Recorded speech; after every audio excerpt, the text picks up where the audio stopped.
My name is Suzanne Spence, and this is my very first blog, so I'm really excited. Okay, I will be talking about what is a real Christian? I mean, what does it really mean to be a Christian? We're going to talk about some stereotypical views of what Christians are today. I've come up with, I've heard of snobby, holier-than-thou, upper class, exclusive, ultra-conservative, no fun, hypocritical, condemning, etc., and so on and so forth. But why does the world see us like this? I mean, why does the world see us as an exclusive group of snobby people? The thing is, it's because they're right. They really do see that. But why do they see that? You see, there are one of two reasons why people can see Christians as snobby and exclusive.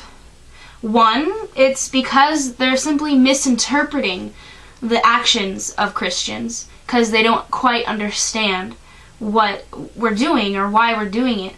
But the second thing is that there actually are Christians who are just simply being snobs. I mean, people who say they're Christian and go out and be like, oh no, I'm better than you because I'm saved and you're not. I mean, it's not what Christianity is about, but they don't realize that and they don't understand. They go out and portray Christians like that. And so people call themselves Christ followers and then they go off into the world and do things that aren't Christ-like. And so you see, they don't realize the value that each individual has, whether they are believers or not. They don't see the value. And so Luke 15:10 says, likewise, I say unto you, there is joy in the presence of the angels of God over one sinner that has repented. And so that goes to show the individual value. Imagine these millions and millions of angels are rejoicing over one person that has repented, that has said, you know what, God, I need you. There are millions of angels having a party over that, over one person, and it's just so cool to see the individual value that God puts on every person.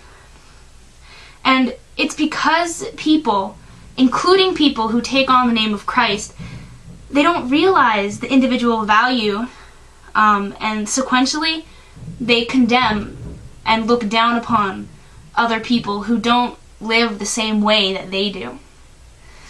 And so they look down on people who are homosexual, or they look down on people who have done drugs, or who are lower class, or don't have as much money, and so on and so forth. It comes down to even rebellious teenagers.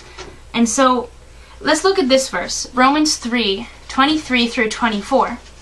For all have sinned and come short of the glory of God, being justified freely by His grace through the redemption that is in Jesus Christ.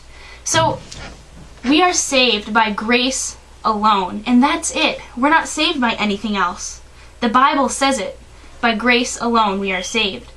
And the thing is, we can't look down on anybody else because all have come short of the glory of God. So let's also look at John 3:17. I know John 3:16 is a really popular verse, but the next verse is often overlooked because of verse 16's popularity. But let's go ahead and take a look at verse 17. John 3:17.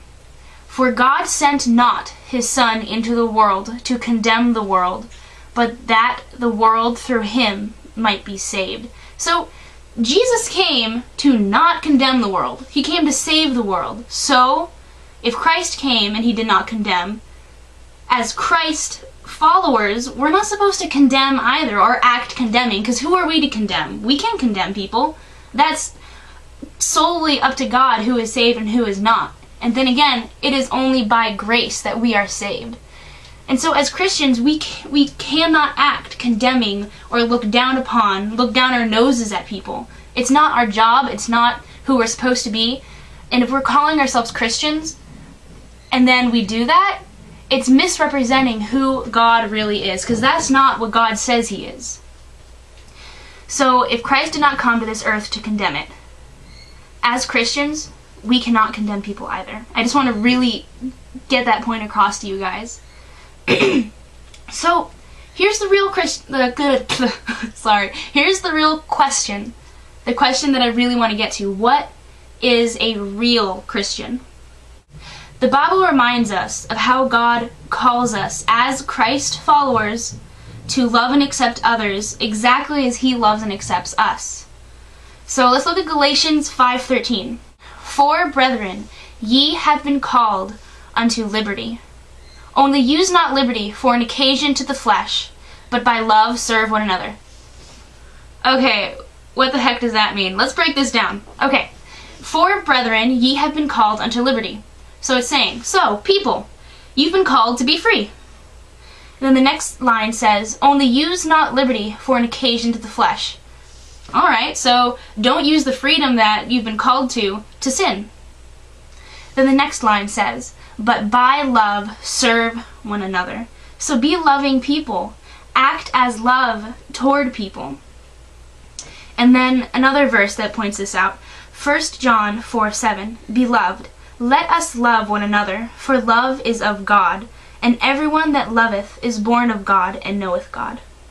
So, it says, love people, love one another, for love is of God, and everyone that has love is of God and would know God. So, if you don't know how to love somebody, it's something that you really need to look at, because if you don't know how to love, you don't really know what God is, because God is love. So our job as Christians is to reflect who God is. Ephesians 5:1. Be imitators of God, therefore, as dearly loved children. So, we're supposed to reflect God. As Ephesians 5:1 says, be imitators of God. What does the Bible say about who God is?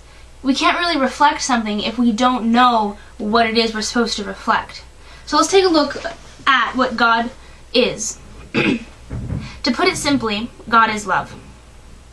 1 John 4:8, it says, He that loveth not knoweth not God, for God is love. So, if you don't know love, then you don't know God, because God is love. So, let's get back to the real question. What is a real Christian? The answer. A Christian is a reflection of God and love, which is one in the same. We are to love God first, then we are to love others. I hope you guys have a really good day.